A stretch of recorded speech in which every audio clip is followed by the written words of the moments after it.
bersyukur, terima kasih Tuhan Yesus, terima kasih Tuhan Yesus, terima kasih Tuhan Yesus, terima kasih Tuhan Yesus. Haleluya, haleluya,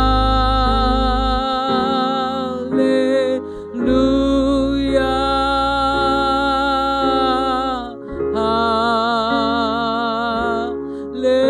haleluya, haleluya.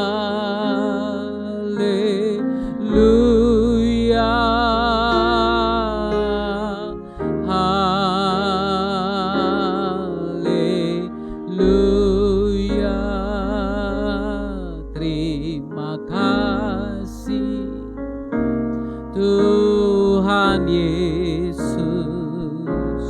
terima kasih Tuhan Yesus, terima kasih Tuhan Yesus, terima kasih Tuhan Yesus. Pujilah Dia.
Haleluya, haleluya,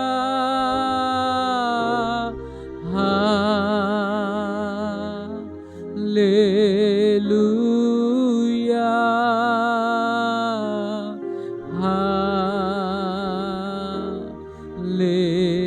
haleluya,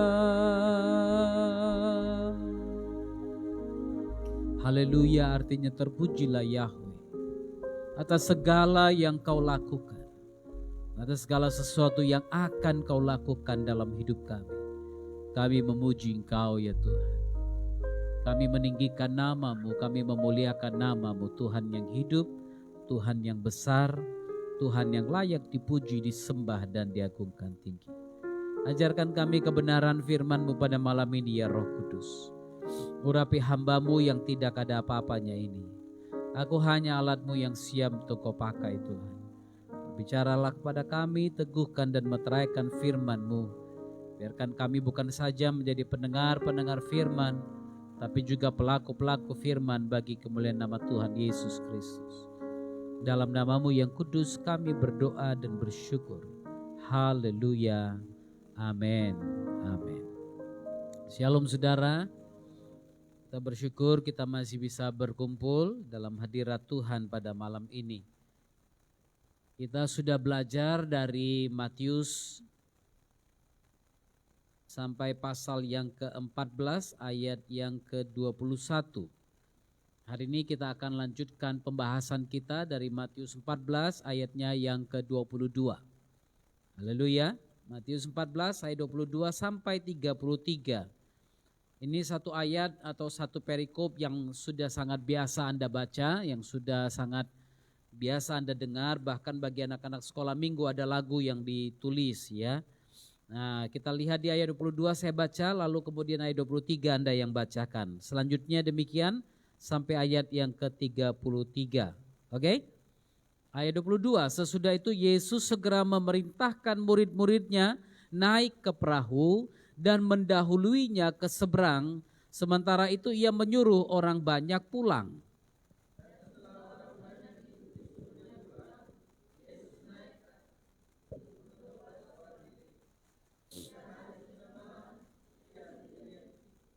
Perahu murid-muridnya sudah beberapa mil jauhnya dari pantai dan diombang-ambingkan gelombang karena angin sakal.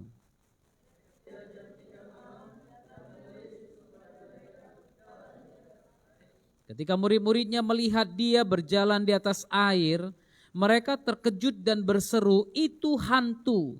Lalu berteriak-teriak karena takut.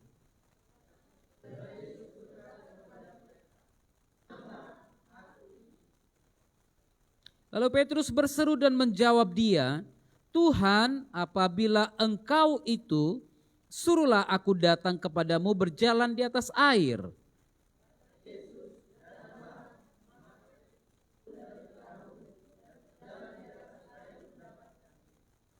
Tetapi ketika dirasanya tiupan angin, takutlah ia dan mulai tenggelam.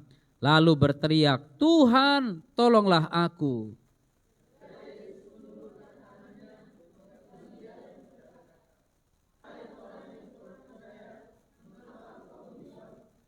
Lalu mereka naik ke perahu dan angin pun redalah.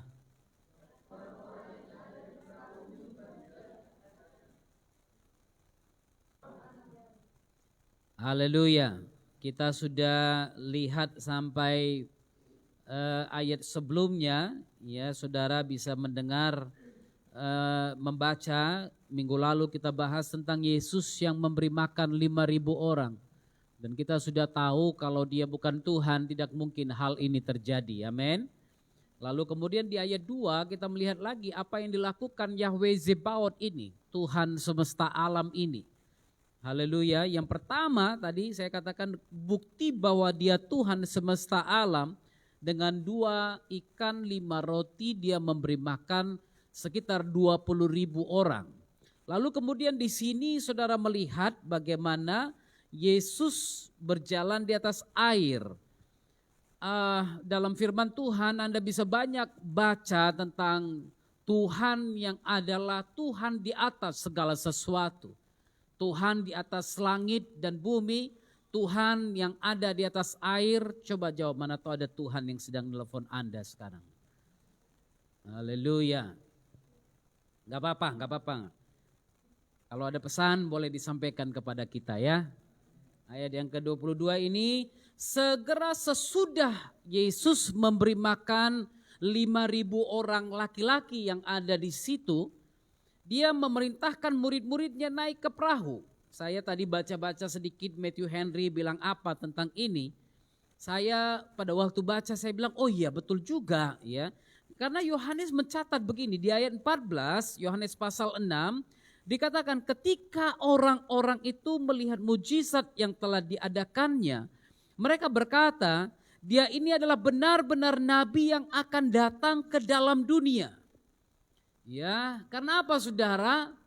Mereka hidup dalam penindasan, mereka hidup dalam penganiayaan oleh orang-orang Romawi pada waktu itu. Dan selama beberapa ratus tahun mereka tidak punya negara. Lalu kemudian mereka hidup, mungkin sebagian besar hidup dalam kesusahan. Ya, untuk mendapatkan bekal sehari-hari tidak segampang yang dibayangkan oleh banyak orang. Lalu di situ saudara, Yesus melakukan mujizat, 2 ikan 5 roti cukup memberi makan bagi sekitar 20.000-an orang.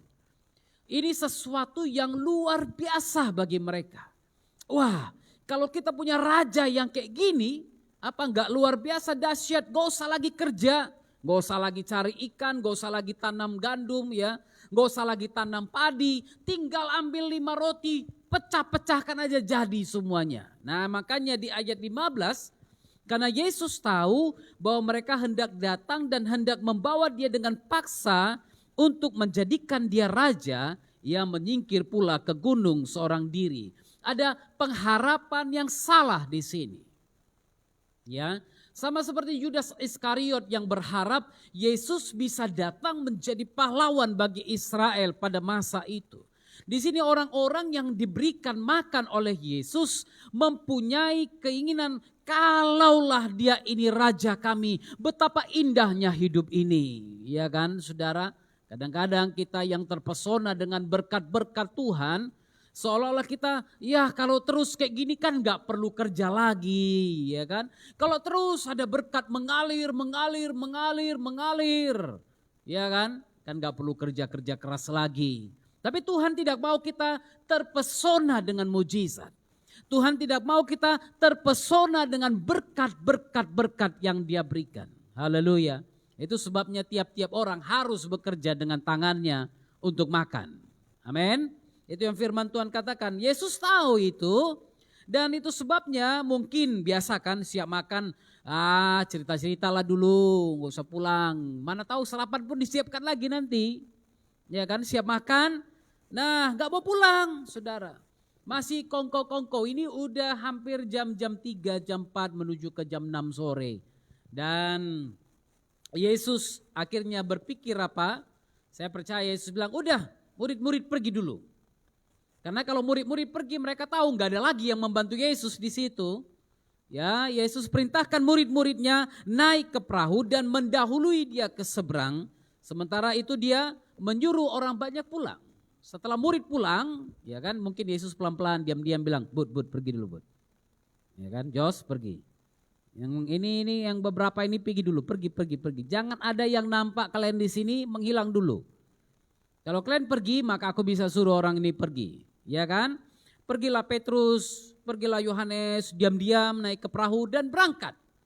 Lalu kemudian setelah itu dia menyuruh orang banyak itu pulang. Mereka cari-cari, mana Petrus, mana Yakobus, mana Yohanes.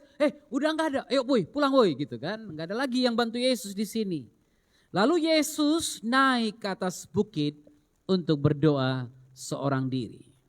Bagus kita berdoa dalam kumpulan jemaah seperti ini. Amin.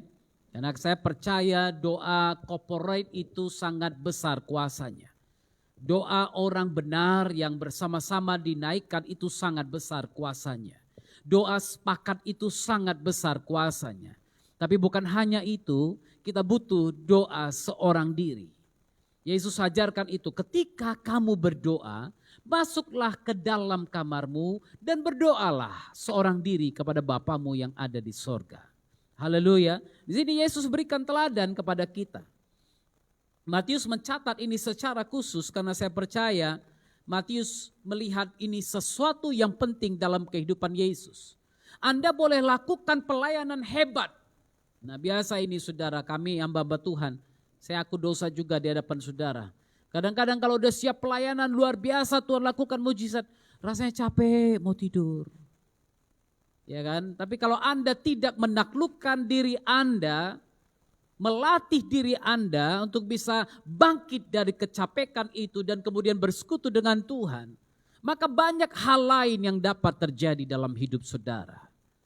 Itu sebabnya saya katakan berikan waktu bersekutu dengan Tuhan. Secapek apapun Anda, seletih apapun Anda, berikan waktumu untuk bersekutu dengan Tuhan. Biarkan keluargamu istirahat, biarkan anak, istri atau suami saudara beristirahat, tapi engkau berdiam diri bersama dengan Tuhan. Ini yang diajarkan Yesus. Dia adalah Tuhan. Jadi saya percaya pada waktu dia berdoa seorang diri, saudara, apakah Tuhan perlu berdoa? Saya percaya Bapanya, dia berbicara dengan Bapanya. Dan saudara, firman Tuhan katakan ketika hari sudah malam, dia sendirian di situ. Dia sendirian di situ, tapi perahu murid-muridnya sudah beberapa mil jauhnya dari pantai dan diombang-ambingkan gelombang. Wow. Tapi Yesus yang suruh pergi. Kok bisa ada badai? Betul kan? Kan Tuhan yang suruh pergi. Kan berarti mereka ini ada dalam rencananya Tuhan. Kalau dia ada dalam rencananya Tuhan, kenapa dia izinkan badai datang mengganggu mereka? Mungkin sebagian orang berpikir seperti itu. Ya, pada waktu perahu murid-muridnya sudah beberapa mil jauhnya, Yohanes mencatat 3 mil jauhnya. 3 mil kali 1,2 kilometer lebih kurang 3,6 kilometer. Setelah perahu murid-murid itu 3,6 kilometer, tadi kalau masih 500 meter masih oke gitu kan. Ini enggak, badainya terjadi ketika mereka sudah sekitar 3,6 kilometer jauhnya dari pinggir pantai. Enggak bisa balik. Iya kan, enggak bisa balik. Aduh, kalau tahu tadi ikut jadi hamba Tuhan ginilah susahnya, mending semester 1 aku mundur. Ya kan, ini udah semester 3, kayak mana mau mundur. Jadi kalau ada yang baru masuk, gak siap jadi hamba Tuhan, cepat-cepat pulang aja lah. Daripada nunggu lama-lama. Lebih baik aku beasiswakan orang-orang yang memang terpanggil daripada Anda ngetes, nyoba-nyoba untuk jadi mahasiswa STT, tapi kemudian gak mampu gitu. Sampai semester 5, semester 6 gak bisa Pak, kenapa mau kawin aja lah Pak. Mending dari awal aja kawin, gak usah lama-lama. Ya kan? Orang lain ada yang menunggu beasiswa, mencari beasiswa, tapi mereka tidak didahulukan, Anda yang didahulukan. Karena itu kadang-kadang saudara, ada orang yang berpikir kok udah sejauh ini Tuhan izinkan masalah datang. Kok sudah 6 tahun ikut Yesus baru ada masalah dalam hidupku. Kok sudah 40 tahun ikut Yesus baru ada masalah dalam hidupku. Kenapa saudara? Semakin kau dekat dengan Tuhan, iblis juga tidak akan tinggal diam. Betul kan? Semakin engkau berada dalam kehendak Tuhan, semakin iblis berusaha menarik engkau dari dia. Seorang hamba Tuhan yang bernama Greg Laurie, dia katakan begini, it is better to be in a storm with Jesus than anywhere else without Him. Lebih baik berada di tengah badai bersama Yesus dalam kehendak Tuhan daripada berada di tempat lain tanpa Yesus. Haleluya.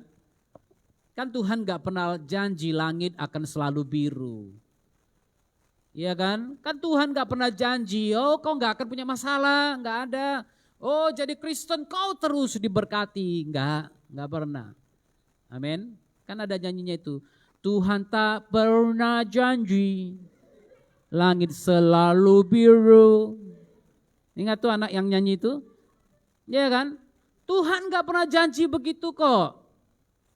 Tapi dia janji dia akan ada bersama kita. Haleluya.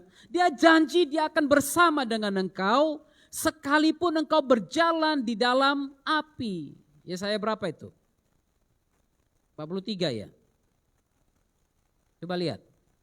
Yesaya 43. Anak-anak STT ini jawab pun susah. Nampak dia enggak hafal firman Tuhan. Haleluya. Tapi sekarang beginilah firman Tuhan yang menciptakan engkau hai Yakub, yang membentuk engkau hai Israel. Janganlah takut sebab aku telah menebus engkau. Aku telah memanggil engkau dengan namamu. Engkau ini kepunyaanku. Ayat 2 perhatikan, apabila engkau menyeberang melalui air. Saya selalu menekankan ini kepada saudara agar Anda tahu bahwa Tuhan gak pernah janji engkau tidak akan menyeberang melalui air yang dalam. Tuhan gak pernah bilang begitu, tapi Tuhan bilang kalau engkau menyeberang melalui air yang dalam, melewati air bah sekalipun, aku akan menyertai engkau. Haleluya. Atau melalui sungai-sungai, engkau tidak akan dihanyutkan. Apabila engkau berjalan melalui api, engkau tidak akan dihanguskan. Tuhan gak pernah bilang, kau gak akan lewati masalah, engkau gak akan lewati api. Tapi firman Tuhan katakan, engkau boleh berjalan melewati api, tapi nyala api tidak akan membakar engkau. Haleluya. Ini terjadi dalam kehidupan para murid-murid pada waktu itu. Mereka sudah beberapa mil jauhnya dari pantai. Kenapa Tuhan izinkan ini terjadi? Kalau dulu saudara ingat beberapa waktu yang lalu kita bahas tentang Yesus yang murid-murid yang berlayar bersama Yesus, tiba-tiba terjadi badai. Tapi di tengah badai itu Yesus ada di kapal. Yesus ada di perahu itu. Tapi Yesus tertidur. Mereka coba berusaha untuk menaklukkan badai. Mereka berusaha membuang air dari kapal itu, dari perahu itu. Tapi enggak berhasil. Akhirnya setelah coba-coba enggak berhasil, mereka bangunkan Yesus. Tuhan, Tuhan bangun, tidakkah engkau peduli kita akan binasa? Kali ini Yesus tidak ada bersama mereka di perahu itu. Saudara lihat, kadang-kadang Tuhan bersama dengan engkau untuk pastikan kau tahu, I am there, aku di situ. Tapi ada kalanya Tuhan izinkan kau berjalan sendiri dulu untuk melihat, percayakah engkau bahwa aku bersama denganmu? Haleluya. Kadang-kadang kan kita kayak anak kecil terus harus dipegang. Peganglah tanganku Roh Kudus. Kok gak kurasa peganganmu Tuhan? Mana kau Tuhan? Kok gak terasa tanganmu lagi? Kok sendiri aku? Jangan pernah ragukan dia. Amin. Jangan pernah ragukan dia. Kalaupun kau gak rasa tangan itu, mungkin karena tangan itu melepaskan engkau agar engkau dipeluk dan engkau dituntun olehnya, engkau digendong olehnya. Haleluya. Karena firman-Nya katakan sampai putih rambutmu. Ini bukan putih karena tua ya. Sampai putih rambutmu, aku akan menggendong engkau. Aku tetap dia. Haleluya. Aku akan terus melakukan firman-Ku yang kujanjikan atasmu. Haleluya. Sampai putih rambutmu. Artinya sampai engkau gak mampu apapun lagi, aku akan tetap menggendong engkau. Haleluya. Dia tidak pernah meninggalkan Anda. Ini yang dirasakan oleh murid-murid pada waktu itu. Mungkin mereka berpikir dalam hati, mana guru? Kok gak muncul-muncul? Kenapa dia suruh kita pergi, dia gak ada bersama kita? Masa dia gak tahu akan terjadi badai? Kenapa dia biarkan kita sendiri? Masih ada yang berpikir begitu. Petrus jerit panggil Yesus. Masih udah ada yang bicara seperti itu. Haleluya. Yang menariknya saudara, kalau Anda baca di atas, firman Tuhan mencatat ketika hari sudah malam, Yesus sendirian di situ. Saya yakin dia tahu keadaan itu. Mungkin di atas gunung dia lihat Petrus lagi ngapain. Dia lihat Yohanes lagi ngapain. Oh, kapal terombang ambing, semua ribut, semua menjerit. Dia lihat dari atas. Dia diam dulu, dia lihat dulu. Dia diam lagi, dia lihat dulu. Adakah yang berteriak memanggil namaku? Kadang-kadang Tuhan menunggu engkau memanggil namanya. Kadang-kadang Tuhan menunggu engkau memanggil, Yesus tolong aku.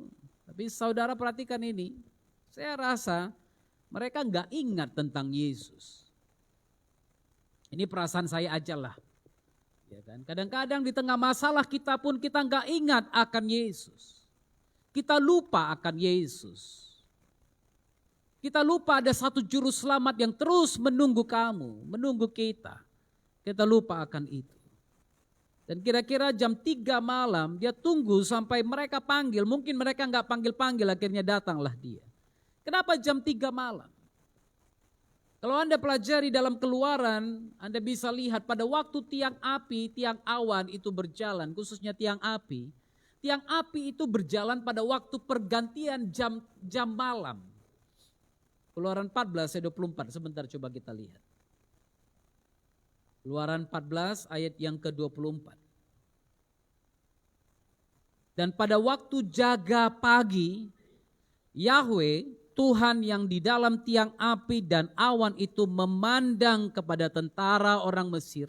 Lalu dikacaukannya tentara orang Mesir itu. Saudara lihat, Kenapa Yesus menunggu sampai jam 3 pagi? Insiden ini mengingatkan kita apa yang terjadi pada waktu itu. Mereka, orang-orang Fir'aun mengejar dengan pasukan berkudanya. Tuhan biarkan dulu. Tuhan tonton dulu. Tuhan katakan, Fir'aun, sampai di mana kau mau mengacaukan mereka? Sampai di mana kau mau menghabisi mereka? Tuhan tonton. Tuhan lihat. Lalu kira-kira jam 3 malam, jam 3 pagi itu, saudara, firman Tuhan katakan, datanglah Tuhan dan mengacaukan mereka. Artinya apa? Pada waktu itu, pertolongannya kelihatan pada mereka. Haleluya.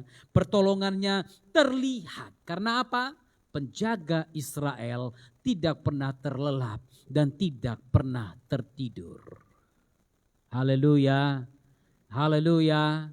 Kalau yang lain jam 3 pagi pas sudah capek. Orang yang disuruh jaga malam pun jam 3 pagi udah berat lah itu ya. Berat saudara. Iya kan? Apalagi nggak ada kawan. Kalau masih ada kawan, ada kopi, ada kacang panjang lah itu, nggak masalah. Ya kan, kunyah sambil ngopi, sambil keliling, lihat udah gitu masih bisa. Tapi kalau nggak ada, Tuhanmu tidak pernah tertidur. Haleluya. Penjaga Israel tidak pernah tertidur. Amin. Dia berjalan di atas air, dia datang kepada mereka dan dia menolong mereka pada waktu itu. Haleluya. Ayat 26. Ketika murid-muridnya melihat dia berjalan di atas air, mereka terkejut dan berseru, itu hantu. Lihat ini. Udah ditolong, udah didatangi, dia gak sadar bahwa Tuhannya yang datang.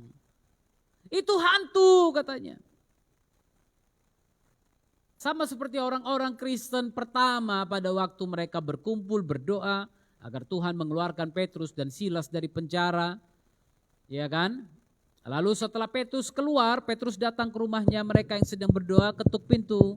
Pintu dibuka, ada seorang anak gadis yang bernama Febe kalau saya nggak salah. Dia buka pintu, lalu kemudian dia lihat, Petrus datang, yang lagi berdoa bilang apa? Nggak mungkin, pasti hantunya yang kau lihat. Ya kan?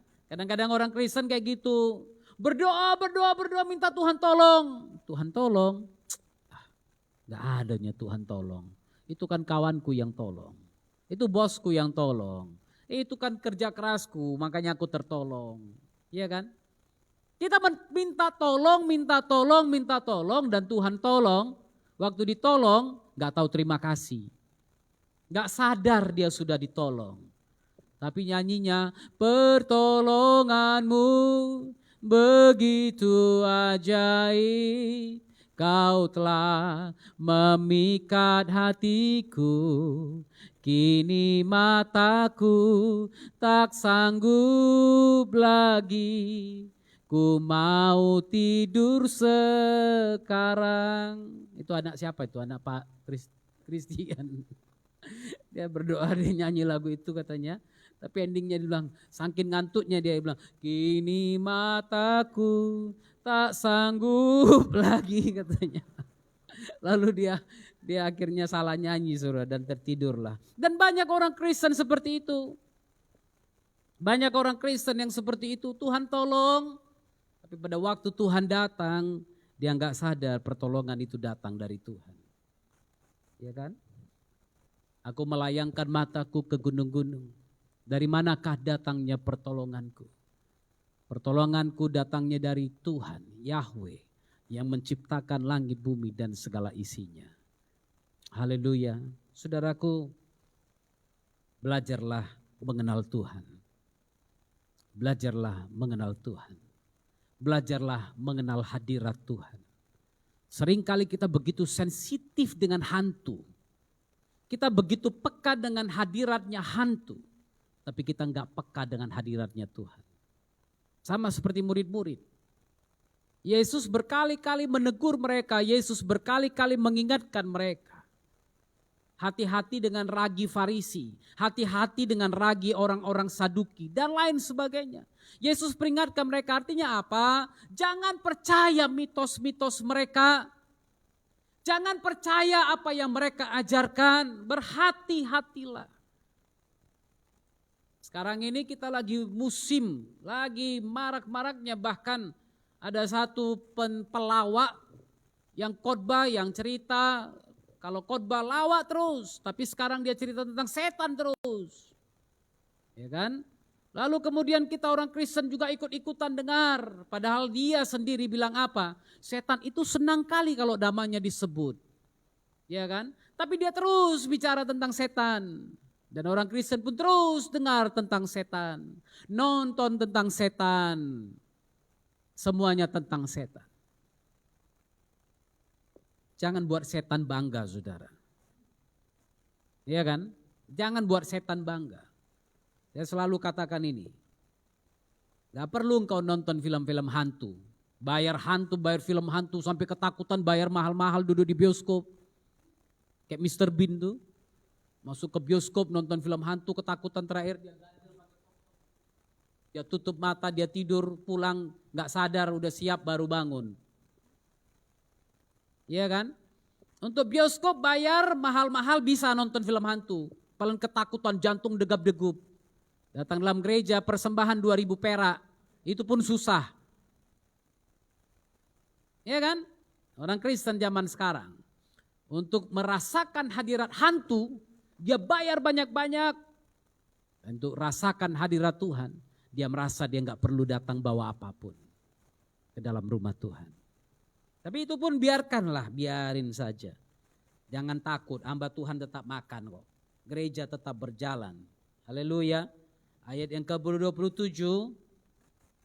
Tetapi segera Yesus berkata kepada mereka, tenanglah, aku ini, jangan takut. Haleluya. Tuhan yang kita sembah adalah Tuhan yang menciptakan langit bumi, alam semesta. Ayub mencatat bahwa dia adalah Tuhan yang melangkah di atas gelombang-gelombang air. Haleluya. Dia Tuhan yang melangkah. Saudara ingat di dalam Wahyu kita ada bahas tentang satu malaikat yang kakinya satu di atas darat, satu di atas air. Membuktikan bagaimana dia adalah Tuhan atas lautan, Tuhan atas daratan, Tuhan atas udara, dan Tuhan atas segala-galanya. Dia adalah Yahweh Zebaoth, Tuhan semesta alam. Amin. Itu sebabnya dia bisa berkata, tenanglah aku ini, jangan takut. Tapi saya percaya dalam hatinya dia berpikir, sekian lama aku bersama-sama denganmu dan engkau belum mengenali aku. Ya kan? Jangan sampai Yesus bertanya kepada kita atau berkata kepada kita, sekian lama engkau datang ke gereja, sekian lama engkau belajar firman, tapi engkau enggak menandai aku. Tapi engkau tidak menyadari aku bersama denganmu. Sampai aku harus menyampaikan lagi peneguhan itu. Yesus katakan, tenanglah, jangan takut. Ini aku. Lalu Petrus berseru dan menjawab dia. Petrus bilang apa? Tuhan, apabila engkau itu, suruhlah aku datang kepadamu berjalan di atas air. Inilah hebatnya Petrus ini, saudara. Ya, dalam situasi kayak gitu pun masih melawak dia. Siapa yang terpikir untuk bilang, Tuhan undanglah aku datang sini jalan di atas air. Yang lain gak ada ngomong. Tapi Petrus ini ngomong seperti itu. Luar biasa kan? Dia bilang, Tuhan kalau engkau itu, panggillah aku, biarlah aku datang dan berjalan di atas air. Saya tadi pikir-pikir, saudara. Aneh memang ini orang satu.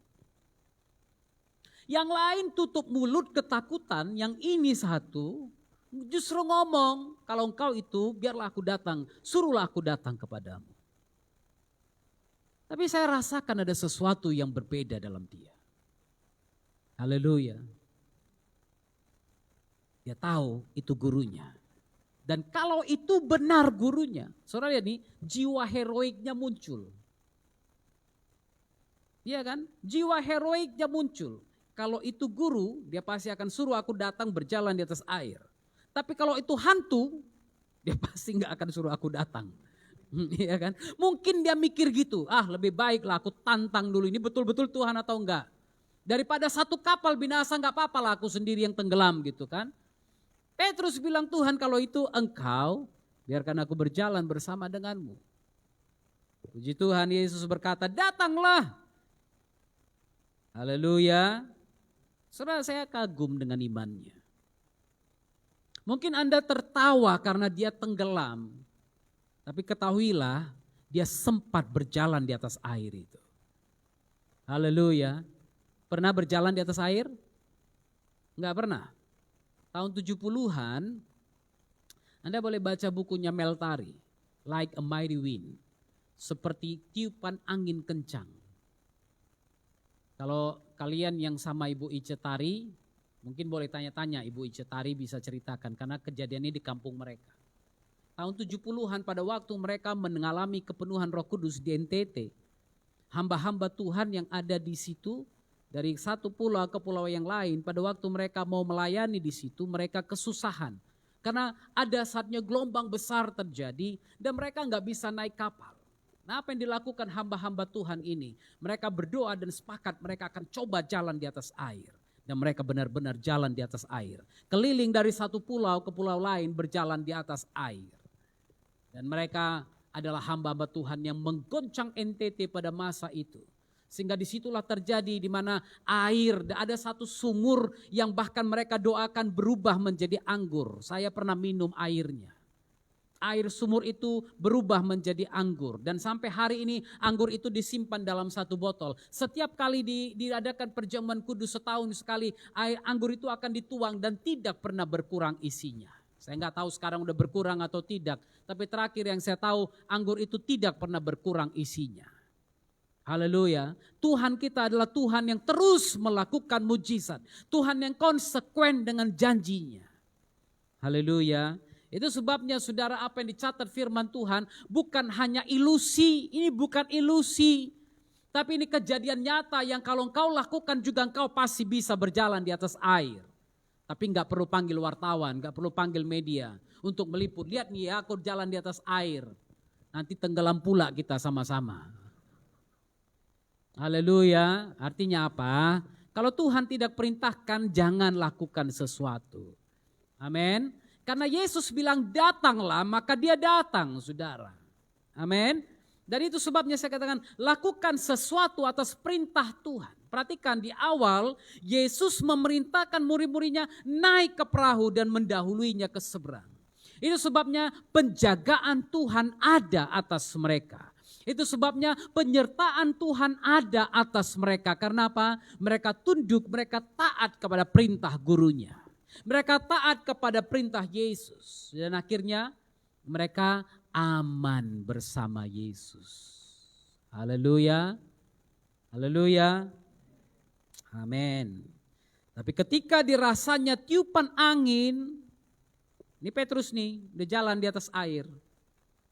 1-2 langkah, tak, tiba-tiba angin. Ketika dirasanya tiupan angin, takutlah dia. Saudara lihat, dia enggak langsung tenggelam. Tapi firman Tuhan katakan dia takut dulu. Ya kan? Ketika didengarnya tetangga-tetangga sudah mulai COVID, takutlah dia.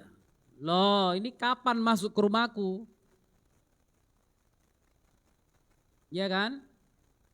Ketakutan justru menghalangi Tuhan bekerja. Sebab Roma 8 ayat 15 bilang apa? Sebab Tuhan tidak memberikan kepada kita roh ketakutan. Haleluya. Dia tidak berikan roh ketakutan kepada kita. Karena itu jangan takut. Perhatikan berapa banyak dalam firman Tuhan ayat-ayat yang bicara jangan takut. Jangan takut. Jangan takut. Kepada Joshua pada waktu dia pertama sekali memegang jabatannya Musa. Tuhan katakan 3 kali dalam Joshua pasal 1. Jangan takut, aku menyertai engkau. Jangan bimbang, aku bersama denganmu. Jangan takut, aku menyertai aku. Kuatkan dan teguhkanlah hati. Haleluya. Saudaraku yang terkasih, Tuhan tidak memberikan roh ketakutan pada kita. Tapi dia justru memberikan roh keberanian kepada kita.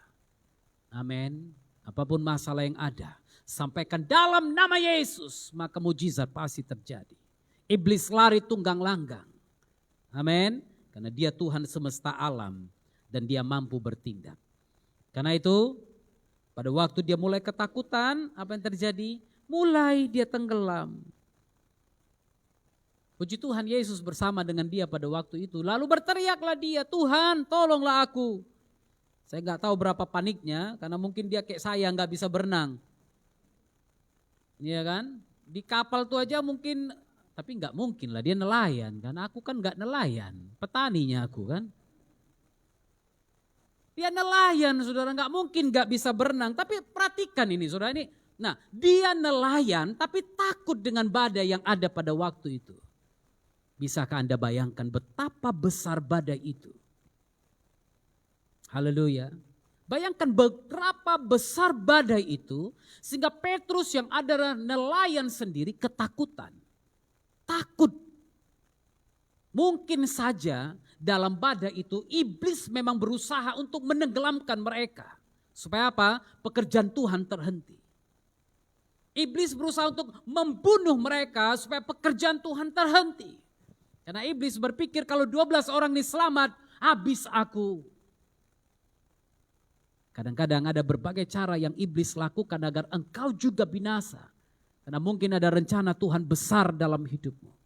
Kadang-kadang ada sesuatu yang Tuhan mau lakukan dalam hidupmu dan iblis berpikir kalau anak ini berhasil, maka aku gawat nanti katanya.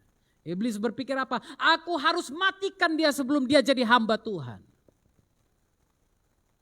Lalu datanglah mamanya. Ayolah pulang, pulanglah, pulang. Daripada kau mati, mending kau saja jadi hamba Tuhan lah.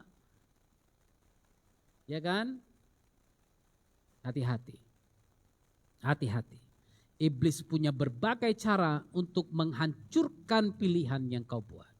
Iblis punya berbagai cara untuk membuat engkau tidak dengar-dengaran akan suara Tuhan. Dia kirim angin, dia kirim roh ketakutan sehingga engkau berharap engkau tidak ada di situ. Ya buat ketakutan sampai-sampai kau berpikir aku udah gak tahu mau buat apa lagi, aku udah salah melangkah. Segera Yesus mengulurkan tangannya. Puji Tuhan dia masih berteriak panggil nama Tuhan. Pada waktu engkau berseru memanggil namanya, dia tidak akan pernah mengabaikan engkau. Haleluya. Berseru pada Yesus, berserah pada Yesus, percayalah dia sanggup menolongmu. Haleluya. Berseru pada Yesus, berserah pada Yesus, dia akan memberi kedamaian abadi. Amin. Berseru pada Yesus, apapun situasimu. Jangan berpikir Tuhan gak sanggup lagi. Jangan berpikir Tuhan gak akan tolong aku. Justru di saat dimana engkau berpikir aku gak layak ditolong, berdoa, panggil namanya. Dan dia pasti akan menolong engkau. Engkau pikir mungkin aku pecandu narkoba, aku bandit besar. Tapi kalau engkau berseru kepada nama Yesus itu, dia tidak peduli seperti apapun masa lalu. Dia tidak peduli walaupun dosamu merah seperti kemisi, dia akan jadikan putih seperti salju. Haleluya. Dia akan datang mengulurkan tangannya dan pada waktu itu Yesus mengulurkan tangannya kepada Petrus, memegang dia dan berkata, "Hai orang yang kurang percaya." Yesus enggak bilang hai orang yang tidak percaya. Karena dia tahu Petrus bersama dengan dia tahu Petrus bahkan melangkah berjalan di atas air itu. Itu sebabnya dia bilang hai orang yang kurang percaya. Saya enggak tahu Anda bagaimana. Kalau engkau kurang percaya hari ini, tambahkan imanmu, tambahkan percayamu kepadanya. Dan satu-satunya cara untuk bisa menambah iman kepercayaanmu kepadanya adalah dengan bergantung padanya. bergantung padanya. Haleluya, berharap padanya. Jangan dulu cari ke sana kemari. Jangan dulu minta tolong ke sana kemari. Berharap padanya. Sampai imanmu penuh dalam Dia. Haleluya. Mungkin engkau bukan orang yang tidak percaya. Tapi mungkin engkau masuk dalam golongan orang yang kurang percaya. Hari ini percaya, besok bimbang. Hari ini percaya, besok ragu. Hari ini percaya, besok jatuh lagi. Jatuh bangun, aku dibuatnya.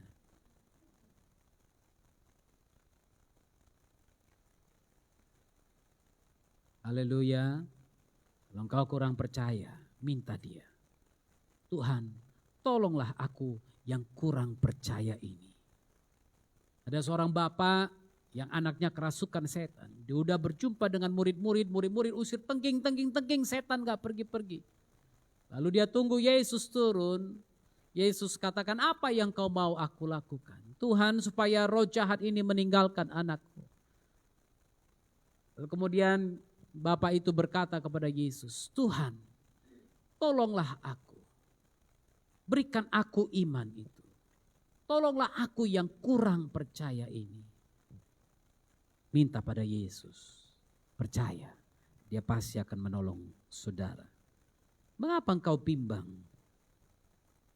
Kenapa harus bimbang? Kenapa lebih percaya kepada yang lain-lain? Kenapa lebih percaya kepada dukun? Kenapa lebih percaya kepada dokter? Kenapa lebih percaya kepada semua yang dunia tawarkan daripada Tuhan? Iya kan? Beberapa kali saya mengunjungi orang-orang yang ada di ICU. Sudah dalam keadaan yang sangat parah. Dokter yang ada selalu bilang santai aja, percaya aja, percaya aja. Lalu orang ini bilang, Pak, dokter bilang kok aman kok Pak. Udah percaya aja, kami pun percaya aja. Lihat, kau percaya kepada siapa? Kau percaya kepada dokter atau karena dokter bilang ada harapan? Seringkali kita percaya kepada dokter yang katakan ada harapan 40%. Ada harapan 20%. Kita enggak mau tanya kepada Tuhan. Berapa persen harapannya? Kita percaya kepada dokter tapi kita tidak percaya kepada Tuhan. Kalau engkau percaya kepada Tuhan, walaupun dokter katakan 1% harapanmu, pada waktu dia ulurkan tangannya, engkau juga akan diselamatkan. Haleluya. Petrus hampir tenggelam, tapi Yesus tarik dia. Lalu mereka naik ke perahu dan angin pun redalah.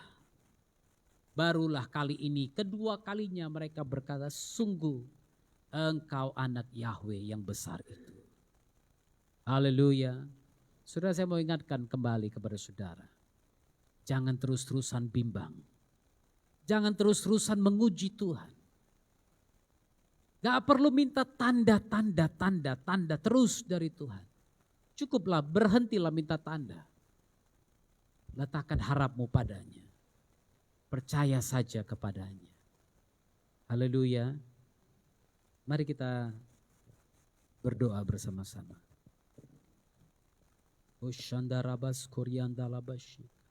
Serahkanlah hidupmu padanya. Serahkanlah seluruh persoalanmu. Sebab di dalam namanya ada jaminan kekal di dalam segala perkara.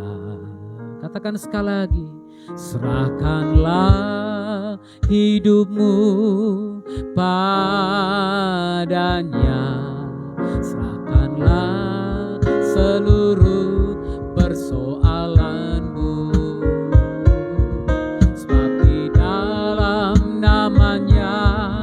Ada jaminan kekal di dalam segala perkara.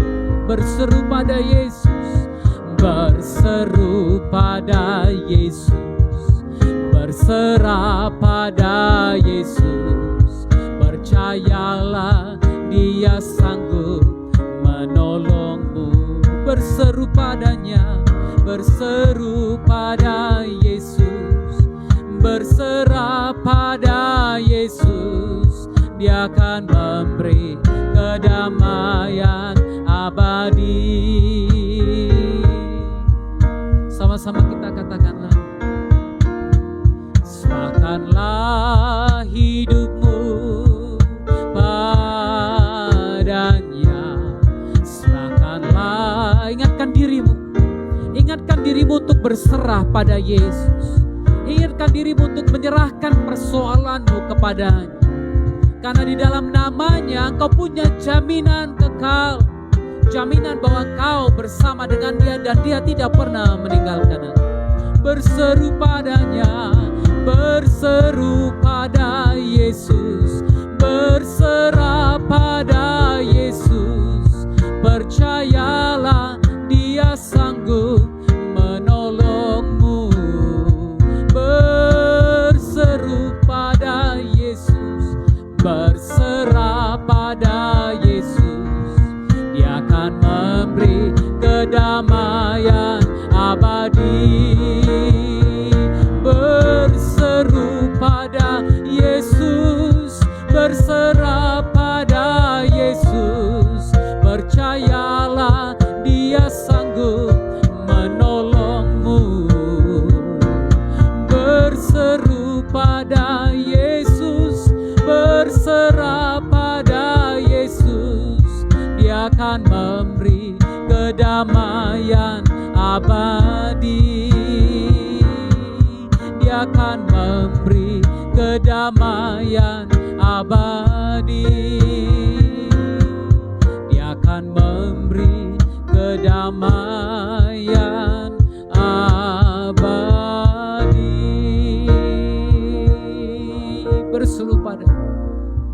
Berseru padanya. Walaupun kau berada dalam kesesakan, walaupun kau berada dalam kesusahan, panggil namanya. Panggil nama Yeshua HaMashiach itu. Maka Dia pasti datang menyelamatkan engkau. Karena Yahweh Shua adalah Yahweh yang menyelamatkan itu. Dan Yesus Kristus adalah nama itu. Berseru panggil namanya. Berseru panggil namanya. Apapun keadaanmu hari ini, panggil nama Yesus. Katakan, Yesus Tuhan, jangan tinggalkan aku. Jangan tinggalkan aku Tuhan. Oh haleluya. Haleluya. Oh haleluya.